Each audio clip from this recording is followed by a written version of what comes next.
Boa tarde. Vamos para o resumo da nossa aula de ontem. Começamos com a proposta com que acabámos a aula passada, que é investigar primeiro se o comportamento perturbado, quando ele surge, não será a resposta mais adequada ao que está a acontecer àquela pessoa. Ver, em particular, se o organismo não terá produzido precisamente esse comportamento para garantir aquilo que ele pensa ser a sua sobrevivência, nomeadamente se ele estiver inserido num contexto que é talvez absurdo ou insustentável.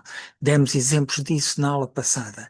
Um exemplo comum em crianças é quando elas se sentem perante uma ação violenta e ameaçadora, pode não ser, mas desde que elas sintam, o cérebro pode dissociar e a criança, que é uma das respostas possíveis, não é?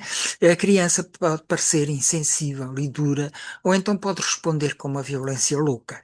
E ambas estas reações podem ser as únicas possíveis, ou as mais saudáveis, face à situação em que a criança foi envolvida. Portanto, nós temos que ver que situação é que esteve na origem do comportamento da criança. Portanto, em conclusão, rotular alguém de normal, de louco ou ainda de mau, é quase sempre entender mal o que se está a passar.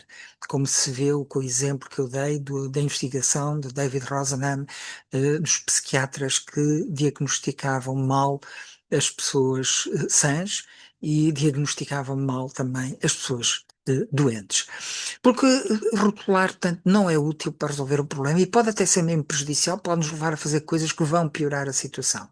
E esta tendência que nós temos para rotular as pessoas pode nos levar a querer mudar as pessoas, porque o problema está nas pessoas, e mantendo o contexto intacto.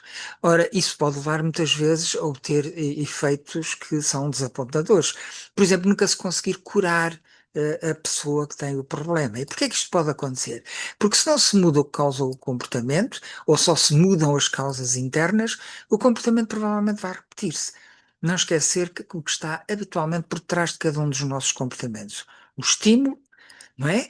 A emoção e o comportamento. O estímulo provoca emoções, as emoções dão origem a comportamentos. Onde é que está o pensamento aqui? Em qualquer destas três fases. Mudar as causas internas só funciona se forem apenas estas a provocar o comportamento. Mas isto não é comum, porque muitas vezes estas causas internas foram provocadas por algo que aconteceu no contexto. Comunicação é circular e não linear, portanto, anda tudo à volta, não é? No entanto, a perturbação mental pode aparecer, mas apenas se tudo se repetir sem fim e se prejudicar bastante a vida da pessoa e dos outros. Mas ainda assim, a causa pode estar no contexto atual ou passado e não na psique da pessoa. Assim, a recusa em usar aqueles rótulos, junto com a iniciativa de perceber em que contexto físico, relacional, etc., aquele comportamento ocorre, leva-nos a querer mudar também e principalmente as circunstâncias, o meio físico, a relação, etc. Em vez de querer adaptar a pessoa às circunstâncias, quando algumas destas circunstâncias são bem doentias, procuramos mudar as circunstâncias para as adaptar saudavelmente à pessoa. E esta pode então passar talvez a reagir saudavelmente. No entanto, deve-se procurar ajuda especializada quando as características que eu vou indicar a seguir afetam negativamente a vida do próprio e dos outros. Ouvir vozes, ouvir algo ou alguém que não está presente, acreditar que se está a ser perseguido ou espiado ou monitorizado ou controlado por outros, causar sofrimento físico grave a si próprio ou outros sem razão aparente. Destas três condições, convém procurarmos ajuda especializada e não confiarmos apenas em nós, mudando as circunstâncias, a pessoa vai melhorar.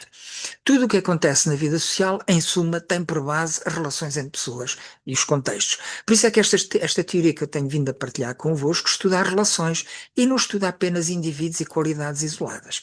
Se nós tivermos a relação e a atenção, será mais fácil ver o outro como uma pessoa semelhante a nós, isto é um desafio, ver o outro como uma pessoa semelhante a nós é de facto essencial, e haverá menos equívocos e menos sofrimento. E, portanto, também cometeremos muito menos erros na comunicação.